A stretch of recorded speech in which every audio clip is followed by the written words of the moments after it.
Good morning students. आज मैं आप लोगों के सामने कक्षा 11 का आरोह भाग 1 से गद्य खंड का तीसरा चैप्टर विदाई संभाषण का पहला भाग वीडियो लेकर के उपस्थित हुआ हूँ।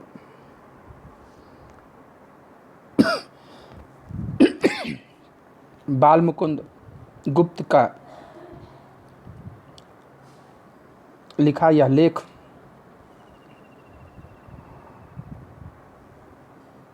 फेयरवेल यानी विदाई के ऊपर लिखा गया बड़े ही मार्मिक चित्रण और व्यंग्यात्मक लेख है।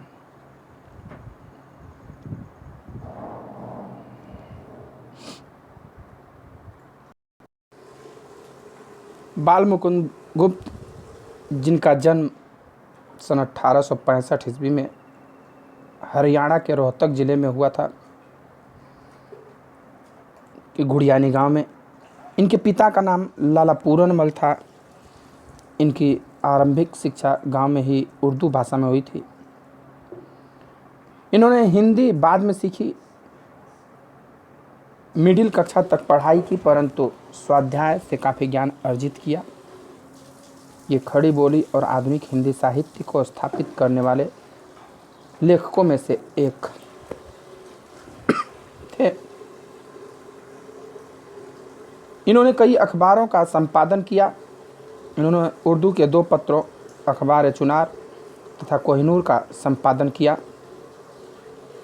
बाद में हिंदी के समाचार पत्रों हिंदुस्तान, हिंदी बंगवासी, भारत मित्र आदि का संपादन किया। इनका देहावसान बहुत कम आयु में 1907 ईस्वी में ही हो गया।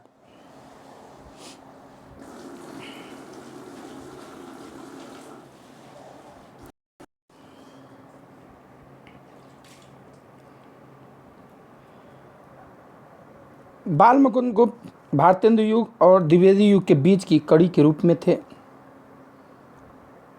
हिंदी गद्य साहित्य को 5 खंडों में विभाजित किया गया। पहला है भारतेंदु युग, फिर उसके बाद द्विवेदी युग, छायावाद और आधुनिक हिंदी, 4 भागों में विभाजित किया गया। सन 1859 से लेकर 1900 तक, सन 1900 तक, 1859 से 1900 तक द्विवेदी युग का कार्यकाल रहता है और 1900 से 1919 तक द्विवेदी 1859 से 1900 तक भारतेंदु युग, जिसके संस्थापक भारतेंदु हरिश्चंद्र थे। उसके बाद सन 1900 से 1919 तक द्विवेदी युग, जिसके संस्थापक महावीर प्रसाद द्विवेदी। 1920 से 1936 तक छायावादी युग, जिसके संस्थापक जयशंकर प्रसाद थे, जिसमें हरिवंश राय बच्चन, महादेवी वर्मा, हजारी प्रसाद द्विवेदी, जयशंकर प्रसाद इत्यादि लेखक आते हैं। उसके बाद 1936 से आज तक आधुनिक काल चल रहा है।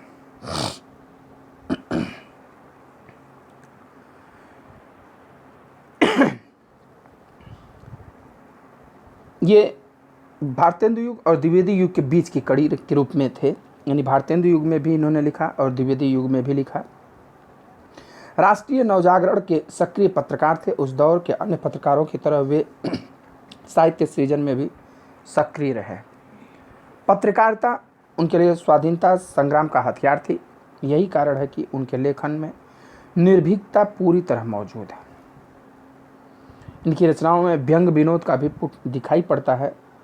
इन्होंने बंगला और संस्कृत की कुछ रचनाओं के अनुवाद भी किए। वे शब्दों की अद्भुत पारखी थे। अस्थिरता शब्द की शुद्धता को लेकर उन्होंने महावीर प्रसाद द्विवेदी से लंबी बहस की।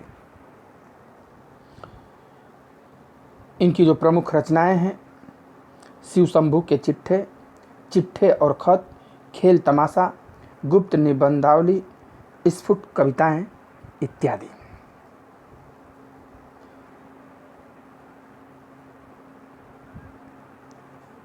विदाई संभाषण जो पाठ है वो उनके सर्वाधिक चर्चित व्यंग कृति शिव शंभू के चिट्ठे का एक अंश है। यह उस समय के तत्कालीन गवर्नर जनरल यानी वायसराय लॉर्ड कर्जन के विदाई यानी फेयरवेल के समय का चित्रण है, जिसमें विदाई के मर्म को समझाते हुए लॉर्ड कर्जन के कर्म पर भी व्यंग किया है इन्होंने।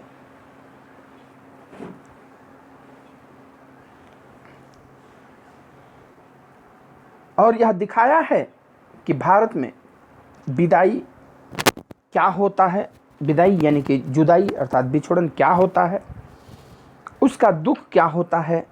चाहे कोई कितना भी अपना हो, चाहे कोई कितना पराया हो, लेकिन जब वो हमसे बिछड़ता है तो उसके बिछड़ने का दुख होता है।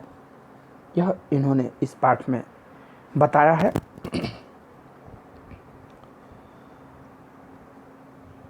विदाई संभाषण फेयरवेल प्रोग्राम होता है ना, चल रहा था, तो उसमें इन्हें उस सभा को संचालन करने का दायित्व दिया गया था बाल मुकुंद गुप्त को।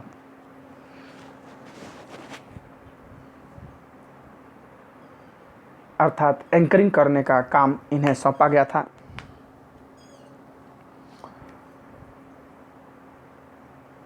कहते हैं शुरुआत, माय लॉर्ड, अंत को आपके शासन काल का इस देश में अंत हो गया। अब आप इस देश से अलग होते हैं, इस संसार से सब बातों का अंत है, इससे आपके शासनकाल का भी अंत होता। चाहे आपकी एक बार की कल्पना के अनुसार आप यहाँ के चिरस्थायी वायसराय भी हो जाते। कह रहे कि माय लॉर्ड यानी हुजूर, आज आपके शासनकाल का अंत हो गया भारत में। आपको यहाँ से बुला लिया गया है इंग्लैंड। अब आप इस देश से अलग हो गए, यहाँ से चले जाएंगे। यह सत्य है कि इस संसार में जो आया है वो जाएगा, हर चीज का अंत है। कोई भी ऐसी चीज नहीं है जो कि अनंत है, सभी चीजों का, सभी बातों का अंत है।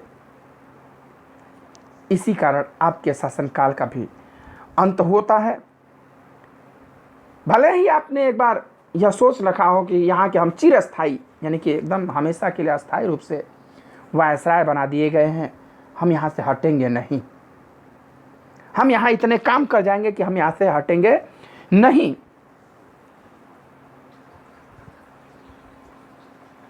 किंतु इतनी जल्दी वह समय पूरा हो जाएगा, ऐसा विचार न आप ही का था, न इस देश के निवासियों का था। लॉर्ड कर्जन बड़ा क्रूर शासनों में से गिना जाता था। अंग्रेज जितने शासक आए उन सभी शासकों में बड़ा क्रूर शासक गिना जाता था लॉर्ड कर्जन। कहा, माय लॉर्ड,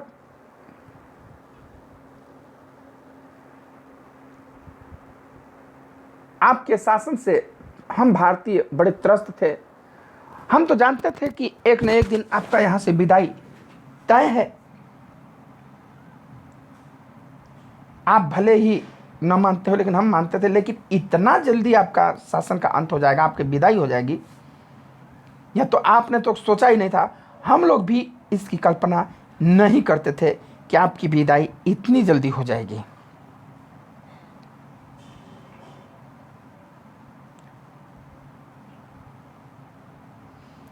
इससे जान पड़ता है कि आपके और यहाँ के निवासियों के बीच में कोई तीसरी शक्ति और भी है, जिस पर यहाँ वालों का तो क्या, आपका भी काबू नहीं है। लेखक कहता है कि जब संचालन करना है तो कह रहा है कि भाई इससे तो यह स्पष्ट है कि आपकी और यहाँ के निवासियों के बीच में कोई तीसरी शक्ति है जिस पर न यहाँ के लोगों का काबू है न आपका काबू है। एक साधारण भाषा में अगर हम बात करें तो तीसरी शक्ति अर्थात ईश्वरीय शक्ति की बात की गई है, परंतु यहां पर वो तीसरी शक्ति ईश्वरीय शक्ति नहीं है। यहां पर वह तीसरी शक्ति इंग्लैंड में बैठे वो पदाधिकारी है जो भारत में वायसराय को, गवर्नर जनरल को नियुक्ति करते हैं, जो न तो यहां के निवासियों की बात सुनते हैं ना आपकी बात सुनेंगे।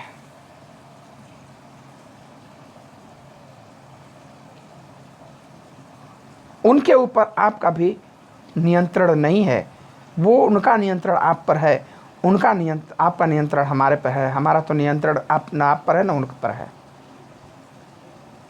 वो तीसरी शक्ति यहाँ पर, हालांकि आम भाषा में तीसरी शक्ति ईश्वरीय शक्ति को कहा जाता है, जो कि सर्वशक्तिमान सर्वविद्यमान है, जिस पर किसी का नियंत्रण नहीं है, किसी का काबू नहीं है। लेकिन यहाँ पर वो तीसरी शक्ति इंग्लैंड में विराजमान वो पदाधिकारी हैं जो कि भारत में गवर्नर जनरल की नियुक्ति करते थे, जिनके ऊपर यहाँ के गवर्नर जनरल का नियंत्रण नहीं होता था। यहाँ के निवासियों की तो बातें छोड़ दीजिए। कह रहे बिछड़न समय बड़ा करोड़ोत्पादक होता है कि महाराज हुजूर, जो विदाई का समय होता है, बिछड़ने का जो समय होता है, वह बड़ा ही दुखद होता है, करोड़ोत्पादक होता है, करोड़ा उत्पन्न करने वाला होता है। आपको बिछड़ते देखकर आज हृदय में बड़ा दुख है। देखिए यहाँ पर हमारी जो संस्कृति है, उस संस्कृति में यह दिखाया जाता है कि हमारे साथ अन्याय करने वाला भी जब एक दिन हमसे दूर होता है ना तो तकलीफ होता है कि चलो कहीं न कहीं कुछ अन्याय किया था, परंतु कुछ न कुछ हित की बात भी करता था। तो बिछड़न का समय बड़ा दुखद होता है, इसलिए आपको बिछड़ते देखकर आज हमारा हृदय में बड़ा दुख है। इससे पहले हम चाहते थे कि आप यहाँ से कब चले जाएं, कितनी जल्दी चले जाएं, लेकिन जब आप जा रहे हैं आज, तो आज हमें बड़ा दुख हो रहा है, हमें अर्थात भारतवासियों को। माय लॉर्ड, आपके दूसरी बार इस देश में आने से भारतवासी किसी प्रकार प्रसन्न न थे।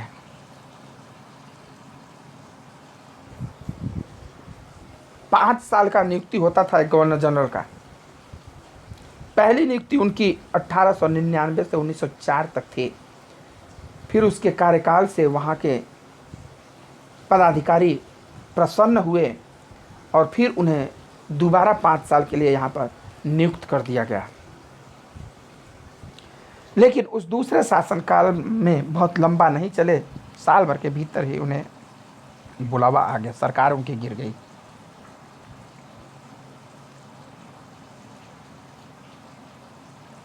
आपके दूसरी बार इस देश में आने से भारतवासी किसी प्रकार प्रसन्न न थे।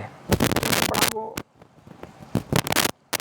भारतीय जनता के हित में जरा सा भी काम नहीं करता था।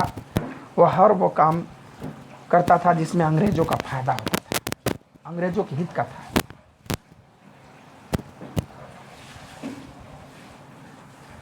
तो भारतवासी बड़े त्रस्त थे। और जब फिर दोबारा नियुक्ति हो गया तो और दुखित हो गए, आएगा नहीं, यहाँ स्थायी रूप से अब ये पड़ा रह जाएगा।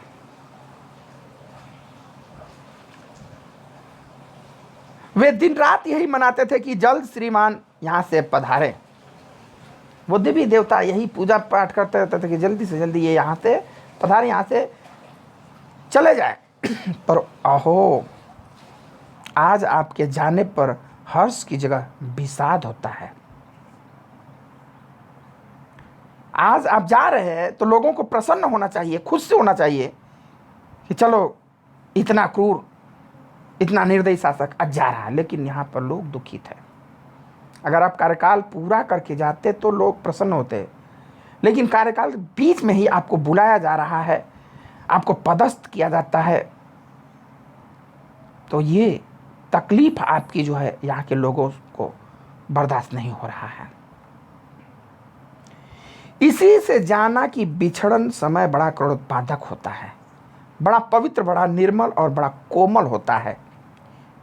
विदाई का समय, उसमें आप कितने भी कुकर्म किए हों, बुरे कर्म किए हों, कुपात्री हों, लेकिन जब आप बिछड़ते हैं तो उस समय लोग सिर्फ आपकी अच्छाइयों को याद करते हैं, आपकी सारी बुराइयां भूल जाते हैं।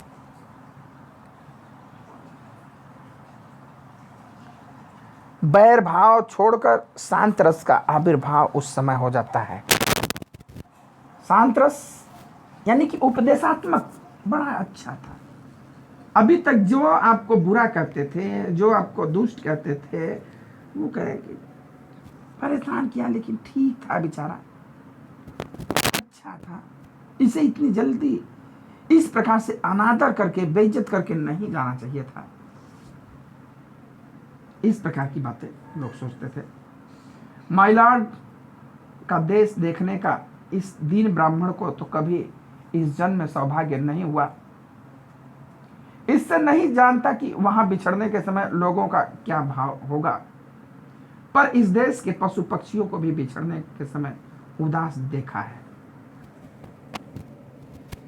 कह रहे हुजूर, इस गरीब ब्राह्मण को, दीन ब्राह्मण अर्थात गरीब ब्राह्मण को आपके देश अर्थात इंग्लैंड को देखने का सौभाग्य तो नहीं प्राप्त हुआ, इसलिए मैं नहीं जानता कि आपके यहाँ विदाई के समय कैसा माहौल होता है, कैसा दृश्य होता है, परंतु हमारे यहाँ तो पशु पक्षियों को भी बिछड़ने के समय उदास देखा जाता है।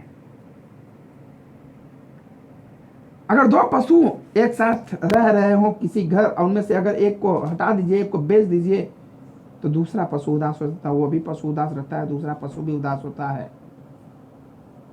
क्या आप अपने घर देखते होंगे। उनको एक उदाहरण बता रहे हैं कि एक बार शिवशंभू के दो गायें थी, जिस शिवशंभू की चिट्ठे से यह लिया गया है कि उनकी दो गायें थी, उनमें से एक अधिक बलशाली थी, वो कभी कभी अपनी सींगों से टक्कर से दूसरी कमजोर गाय को गिरा देती थी। एक उसमें ताकतवर थी, दूसरी कमजोर थी। तो क्या करती थी, वो सींग मार करके कमजोर गाय को गिरा देती थी, पटक देती थी। एक दिन वह टक्कर मारने वाली गाय पुरोहित ने दे दी, पुरोहित को दे दी गई। पंडित जी ने कहा बड़ी परेशान है, सताते दे, चलो इसको दान में दे दिया दूसरे को। देखा कि दुर्बल गाय उसके चले जाने से प्रसन्न नहीं हुई, वरन उस दिन वह भूखी खड़ी रही, चारा छुआ तक नहीं।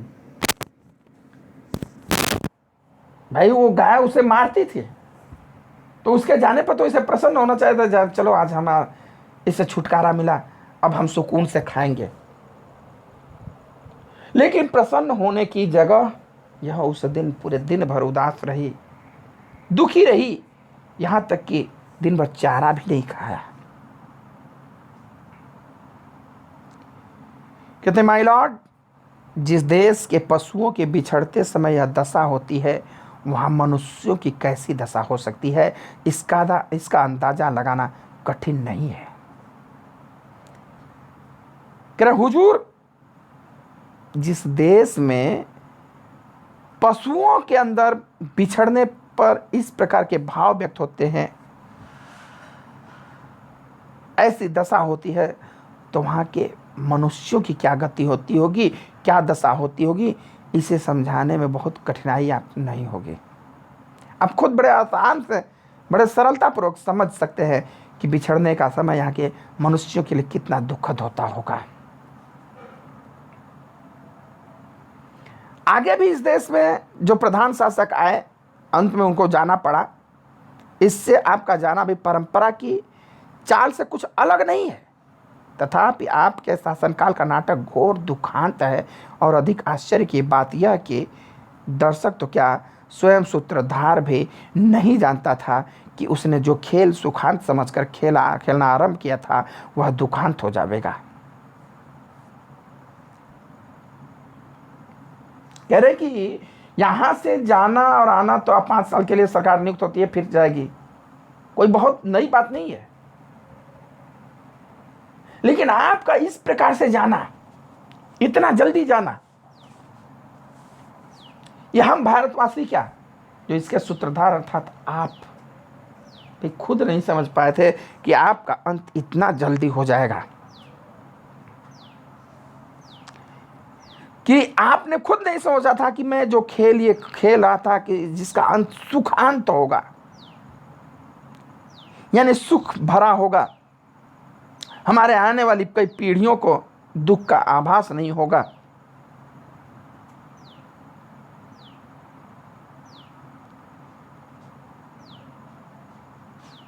वह इतना दुखांत हो जाएगा, इसका अंदाज़ा आपने भी नहीं सोचा होगा।